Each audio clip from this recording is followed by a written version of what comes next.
सुनील डिम्पल ने supreme court के chief justice के बयान का खैर मकदम किया है कि सुप्रीम कोर्ट ने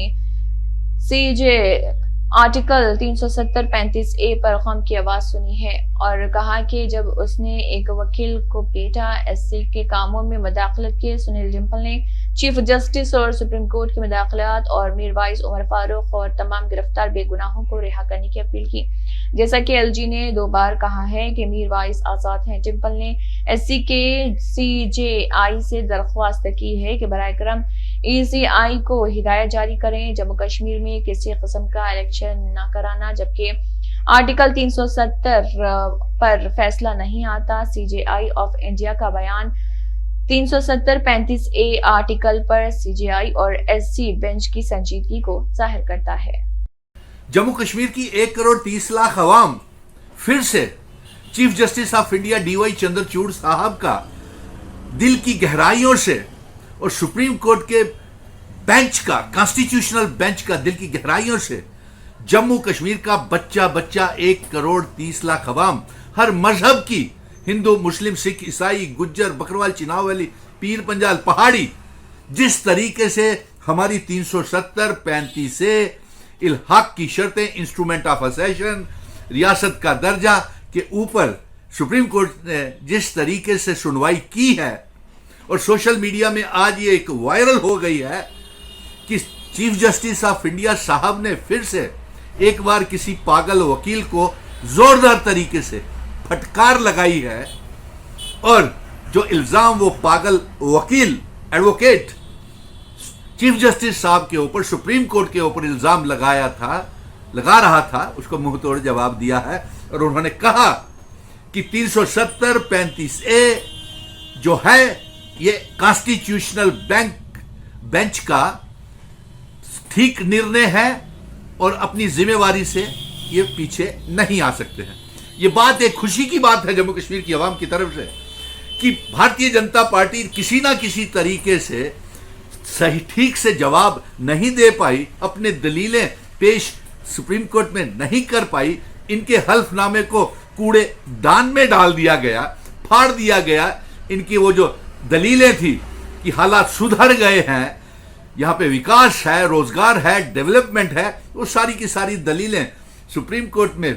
कूड़ेदान में, डस्टबिन में डाल दी गई, क्योंकि सुप्रीम कोर्ट ये जम्मू कश्मीर की 1 करोड़ 30 लाख अवाम और बच्चे बच्चे की वजूद, पहचान, शनाखत, हमारे इतिहास, आइडेंटिटी, कल्चर, डेमोग्राफी को बचाने के लिए सुप्रीम कोर्ट ये सुनवाई कर रहा है। और जिस तरीके से आज उस पागल वकील को चीफ जस्टिस साहब ने फटकार लगाई है, इससे हमारे इरादे और भी मजबूत हो गए हैं। हमें भरोसा है पूरा सुप्रीम कोर्ट के ऊपर। और इसके साथ साथ पहले ही हम कह रहे थे कि जितनी गहराई के साथ, संजीदगी के साथ, जितनी मेहरबानी की है सुप्रीम कोर्ट ने हमारे लिए, ये हमारे लिए गर्व की बात है और हमें पूरा पूरा इंसाफ मिलेगा। लेकिन देखिए, भारतीय जनता पार्टी, आप बच नहीं सकते हैं। चाहे आप 1 नेशन 1 इलेक्शन का नारा लगा लीजिए, चाहे आप इंडिया वर्सेस एनडीए कर लीजिए, और मैं सुप्रीम कोर्ट से ये गुहार लगाऊंगा कि हमारे बहुत से इंटरवीन करें,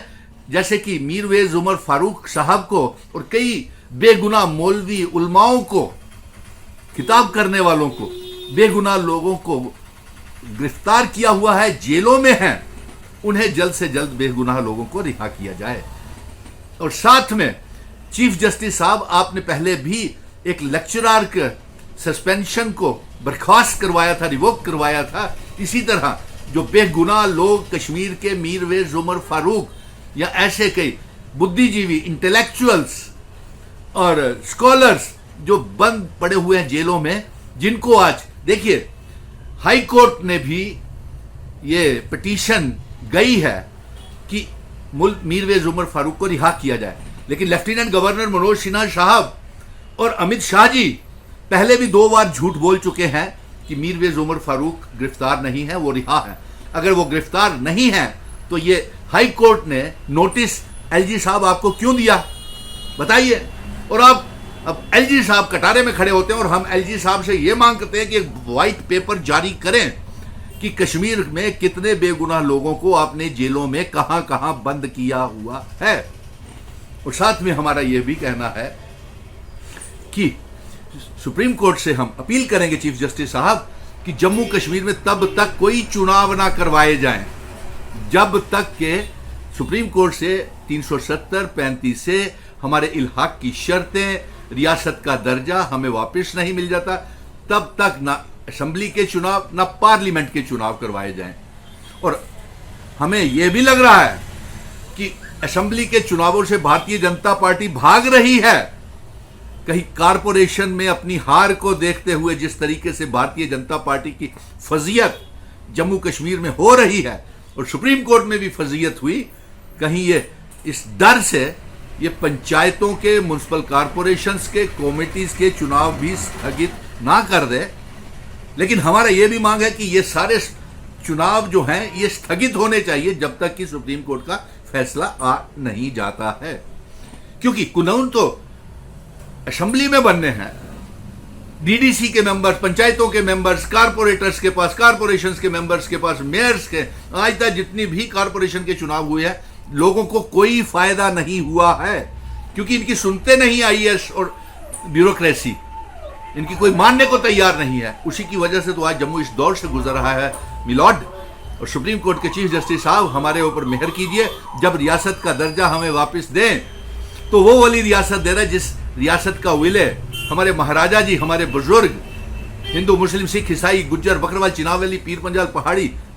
बुजुर्ग जो हमारा फैसला जम्मू कश्मीर, लद्दाख, पीओके, गिलगित बल्टिस्तान को भारत के साथ जोड़ करके गए थे, वो वाली रियासत हमें वापस करना। और मैं सुप्रीम कोर्ट से ये कहूंगा कि पीओके, गिलगित बल्टिस्तान को भी दिशा निर्देश जारी करें कि जम्मू कश्मीर का हिस्सा बनाएं, क्योंकि पीओके, गिलगित बल्टिस्तान के लोग भी